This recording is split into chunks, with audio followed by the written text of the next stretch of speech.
Bold, intense and truly authentic. That's what this episode is going to be all about. Hey everyone, Swati and Vinayak from the Dram Club. And in today's video, we are going to be talking about cask strength whiskies.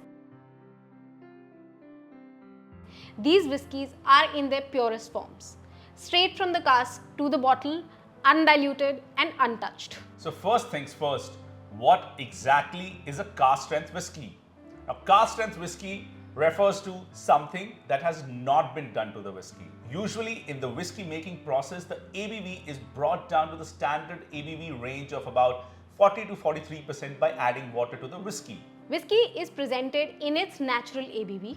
There is no water added, which allows the cask strength whiskies to retain its unaltered flavor profile. People appreciate cask strength whiskies for their authenticity and the opportunity to experience the spirit in a form that closely resembles how it ages and matures in a cask, thereby making it a straight from barrel to bottle whiskey experience. So how exactly are cask strength whiskies different from your regular whiskies?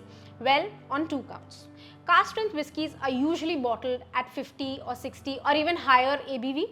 However, your regular whiskies are bottled anywhere between 40 to 43% ABV. Number 2, cask strength whiskies retain all oils, esters and phenols, delivering a bolder and authentic flavor profile. And now that you know what differentiates a cask strength whiskey from a regular whiskey, how do you drink a cask strength whiskey? Before tasting, begin by nosing the whiskey, keeping your lips parted slightly and lightly inhaling through your mouth and nose. This method helps you reduce the alcohol burn and also helps you detect more aromas from the whiskey. Step number 2, sip your cask strength whiskey neat and brace your senses for the alcohol hit. After having the whiskey neat, add a few drops of water to the whiskey slowly to find the right dilution level and the alcohol strength for your palate. There is a common misconception that you should have cask strength whiskies neat. However, that is far from the truth.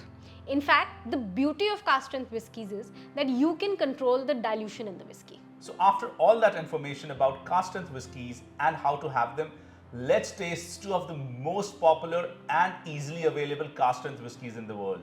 One is the Glenfarclas 105 and the other one is Aberlour A'bunadh. And you know, Swati, what's common between two of them other than the fact that they are from Speyside? What? Both are sherry bombs. Yes, both are sherry cask whiskies.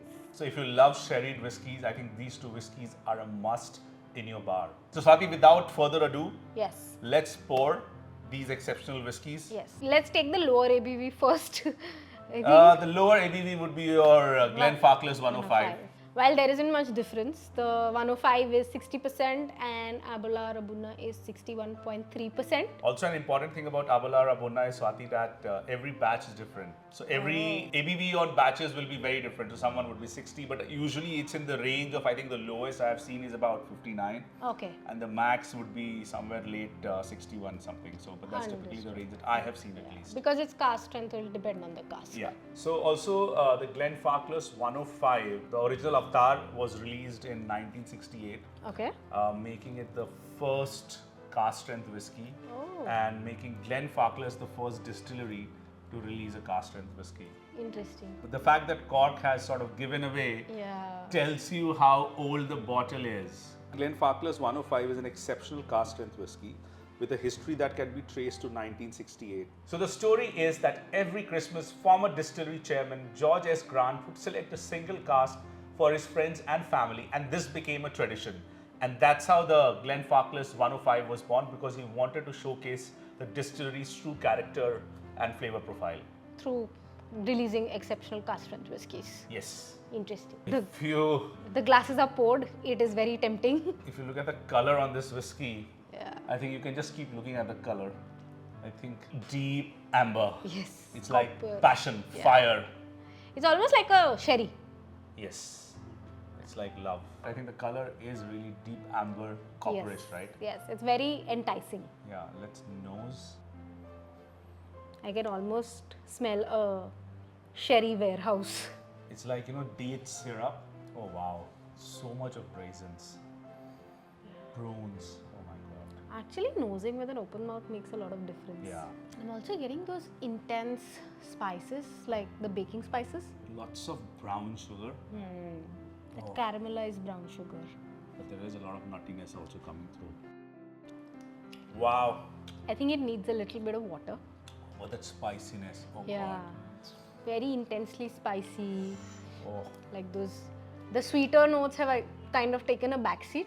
But now, see, obviously, initially what Yeah. you get is like at the tip of the tongue, everywhere is the spiciness. Yeah. But then that desserty sweetness, oh man, and the dryness on this one Yeah. is next level. Let's add some water, Swati. Yeah, the sweetness kind of resurfaces. After you get past that After initial alcohol. alcohol and the spice burn Yeah, or sensation. yeah. And I think no better water to do justice to this whiskey than the Birkentree sap water. Yeah. Straight from Scottish Highlands. Like I can feel the warmth of the whiskey with just one sip. It's still there.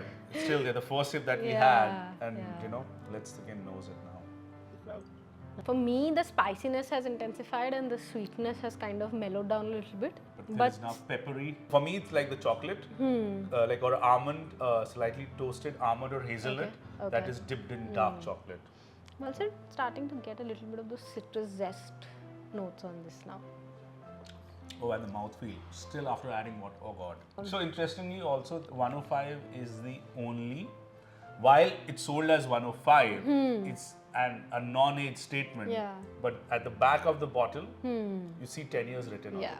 yeah. So, I mean, technically, I guess it qualifies as a non-age whiskey, Whiskey. NAS whiskey, and it's the only NAS whiskey in their sort of portfolio. Yeah, yeah.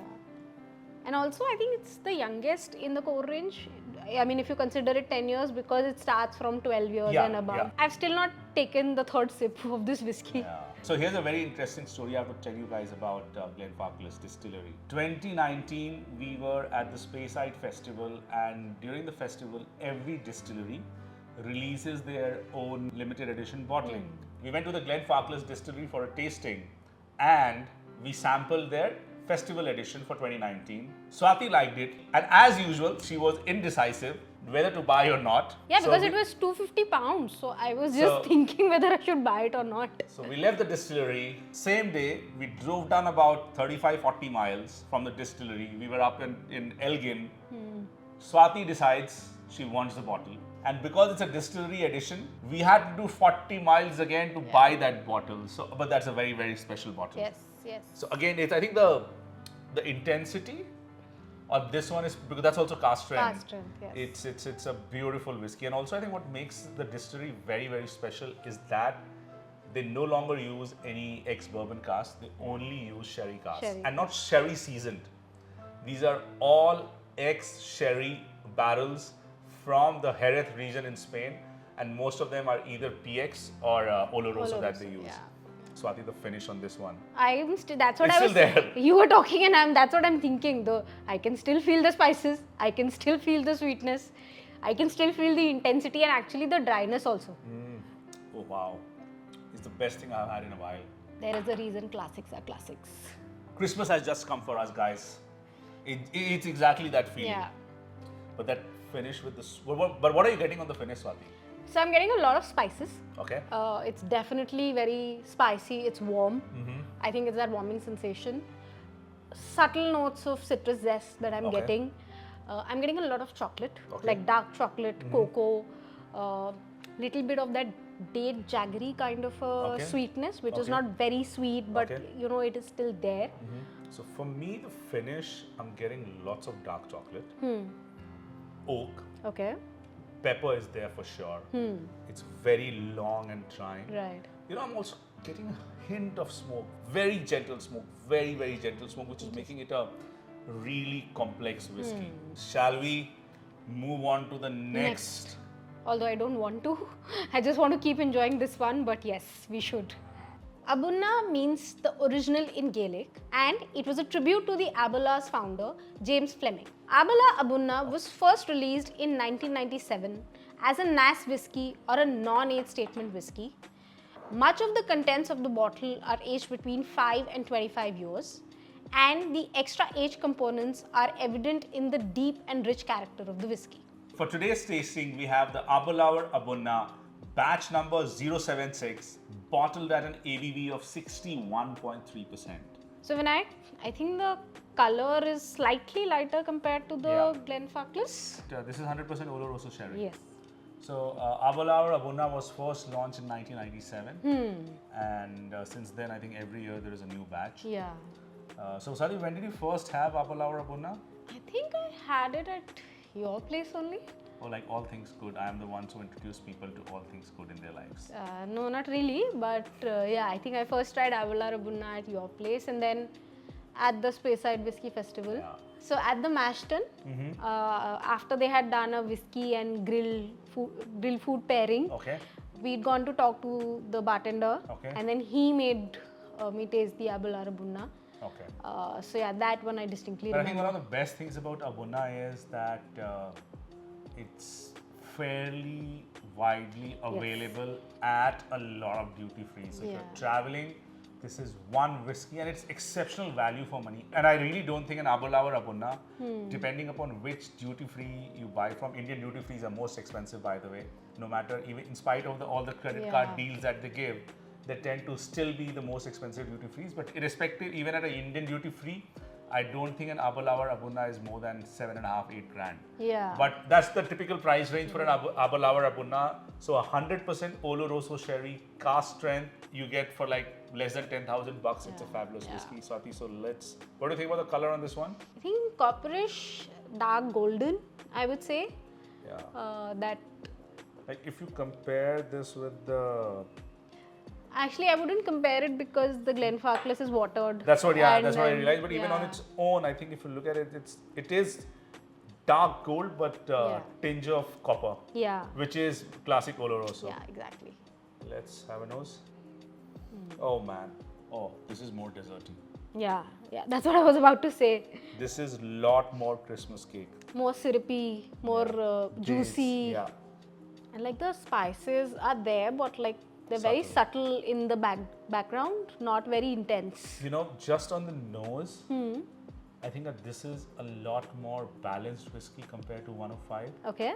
Anyways, we are going to the comparison towards Yeah, the end, but yeah. just on the nose, I think the delivery of the aromas is a lot more balanced and restrained, and nothing is like, becoming very prominent or overpowering. Right.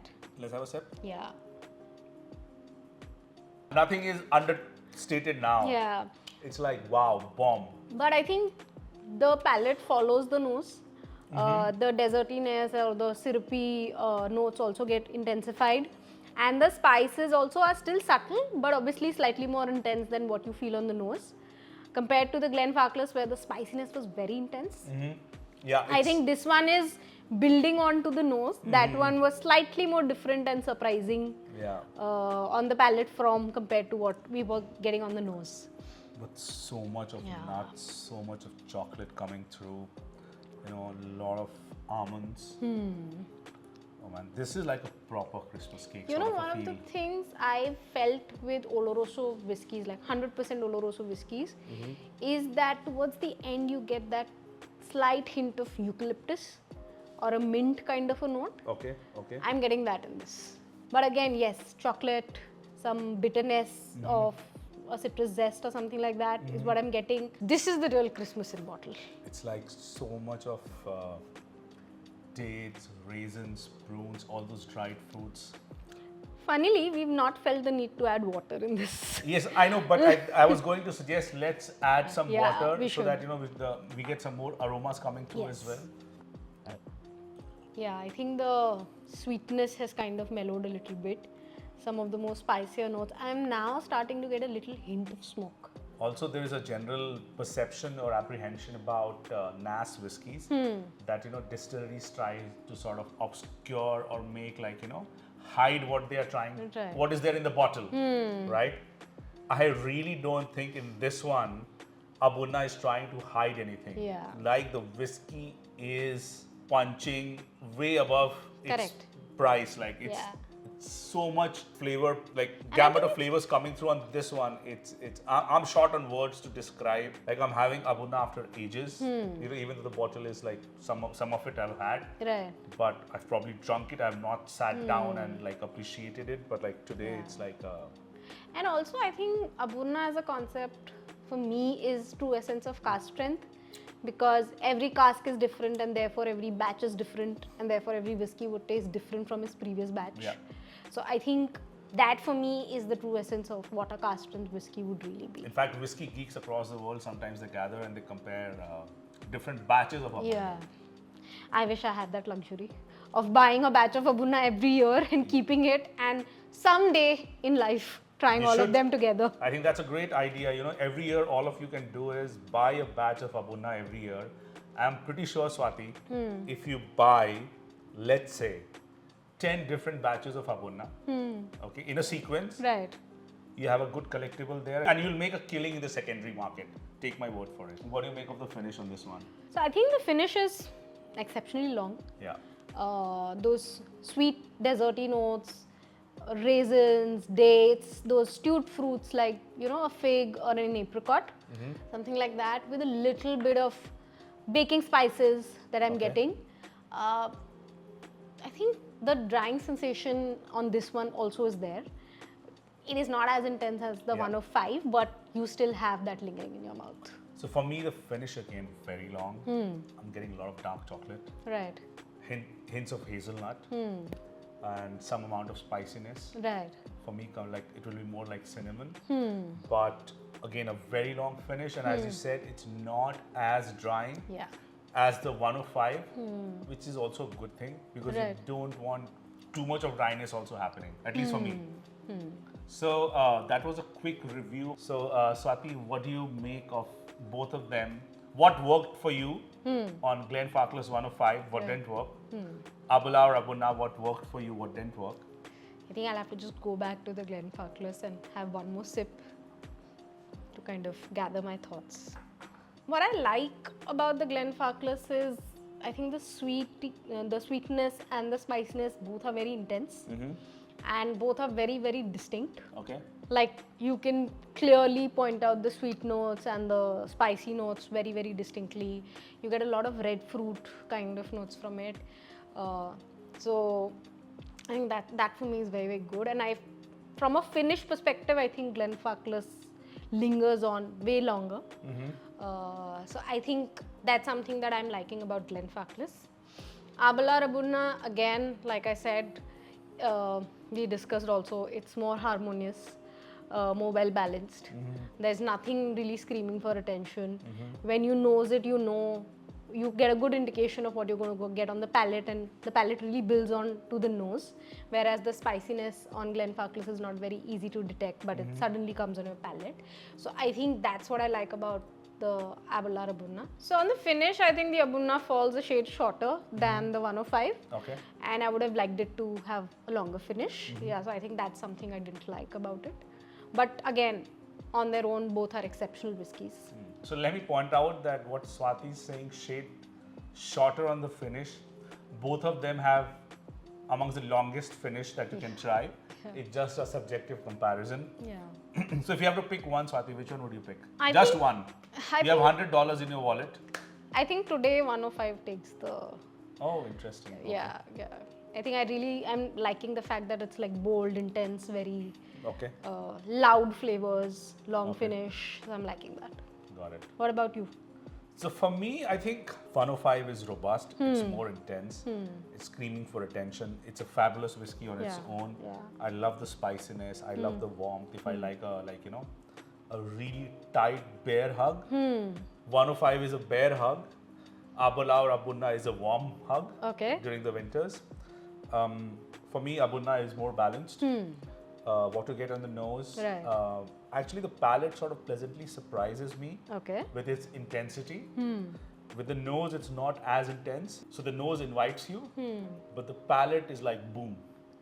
Okay. So again, for this one, you get a lot of spiciness on the nose. Also, the alcohol burn. Even though the Glenfarclas 105 is a shade lower in ABV, so this one was 61.3. Right. This one, Glenfarclas 105 is 60. Still, the alcohol burn on Glenfarclas 105 I felt was a bit more Okay. compared to the A'bunadh. So yeah, I think on their own both are exceptional whiskies. Yeah. If I have to pick, the finish on Glenfarclas 105 is definitely longer. Yeah. So I find the Aberlour A'bunadh a lot more balanced and Okay. approachable Right. compared to Glenfarclas 105. And if I have to advise someone to pick up cast strength sherry bomb, I would advise an A'bunadh. Okay. Primarily because I think a lot of people may not be able to handle the intensity of Glenfarclas 105. Okay. It's a fabulous whiskey. This one is a bit more balanced and complex, so it's Aberlour A'bunadh for me between the two. Okay. If I was put on a spot and I have to choose one, Right. ideally I would have both of them in my bar. So with that, we come to the end of this video where we've tasted two exceptional whiskies, and as you can see, both of us like something different. Let us know in the comments below which is your favorite cast strength whiskey and if you've tried any of these. And don't forget to like and subscribe to our channel